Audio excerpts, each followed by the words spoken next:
Have you been in either one of these situations? Situation number one, you're talking with a coworker in Slack and you're discussing a project that needs to be done in the next week, and your coworker says, I'll do A, you do B, I'll do C, you do D. Now, you're thinking, why the back and forth? This is inefficient.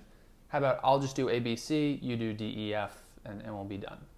And your coworker says, oh, okay, and you've agreed to it, but you get a sense that something's amiss. There's not quite the bonding that maybe should have happened in working together with someone. So that's scenario A. Hold that in your mind for 1 second. Scenario B, you're at home, you're with your partner, spouse, and they are talking about some problem that they had at work or with a friend. They're kind of airing it out like, oh, this happened and then this happened. And then you respond with a nice level-headed solution. Well, why don't you just do A or B? And your partner says, you're not listening to me. And again, this was not the response you quite thought you were going to get. So what is going on in these two situations? That's what we need to get to.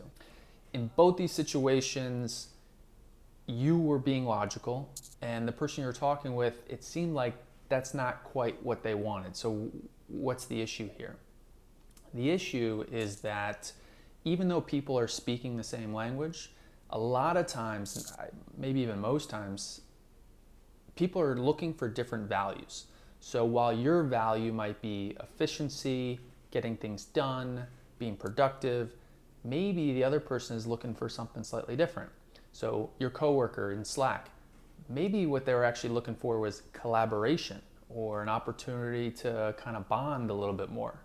Whereas if you're working in your silo and they're working in theirs and there's minimal communications, that doesn't really give a lot of leeway to collaboration, which might not be the value that you were aiming for. Or with your partner, when you're at home, maybe what they were actually looking for wasn't a solution. They're perfectly capable of figuring out how to deal with XYZ. Maybe what they were looking for was more connection and feeling understood, feeling heard, right? And so a lot of times what's going on here is logic is placed right at the top. Like, oh, this is a problem, easy, 2 + 2 = 4.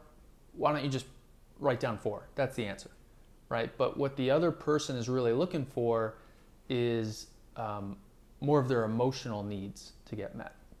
And so logic still has a place in the conversation, but it's actually later on, right? You can almost think of it like an assembly line where, let's say there's 26 steps to assembling a part, and logic is Z. It's the last part. There's a place for it, and it's really important. That's how things are going to make sense. But a lot of times, what the person's looking for in the conversation is step A, B, C, and D. And you need to go through those before you can get to Z. Or maybe a better example would be on your browser, you got 15 tabs open and it's running slowly. There's not enough RAM to watch all the videos you want, and everything's happening at once. What really needs to be happen is some of those tabs need to be closed before your computer can run efficiently and do what it needs to do on the program you're working on.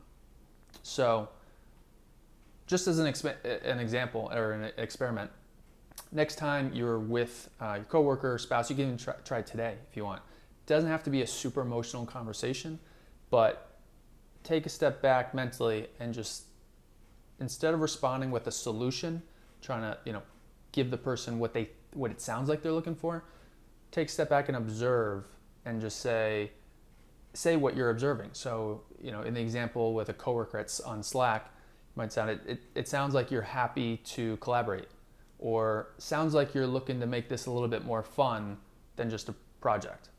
If you kind of reflect back what it looks like they're trying to do, one, they might correct you and say, no, I thought this would be easy. And then you can say, oh, well, do you think this would be easier? So you're showing that you're listening, and then they'll be more likely to want to listen to you. So you could try that in that example, or at home, when you're with your partner, sounds like so-and-so at work is really putting you in a tough situation. Yes, exactly. finally get to air out some, vent some frustration that they had at work that they probably weren't able to get, let that out at work. So you're giving someone an opportunity for their needs to be seen and heard, and that gives them an opportunity to actually accomplish and achieve those needs.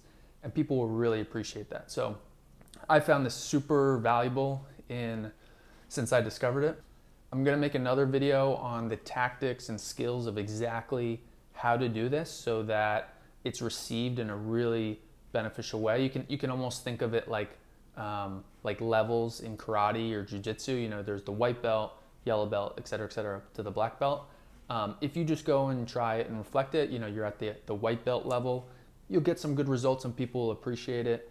But if you really know how to do this right, it'll completely open up your relationships in a way that you almost can't even expect. So I'll make another video on that. For now, just understand that if you're using logic to try to kind of dispel arguments or to get things done, that might not be what other people are looking for. And that might seem illogical, but there's a logical way to approach emotions as opposed to an emotional way to approach emotions. And if you take a step back and allow logic to take a back seat until the emotional needs are addressed and then present the illogical solution, you'll find a lot more success.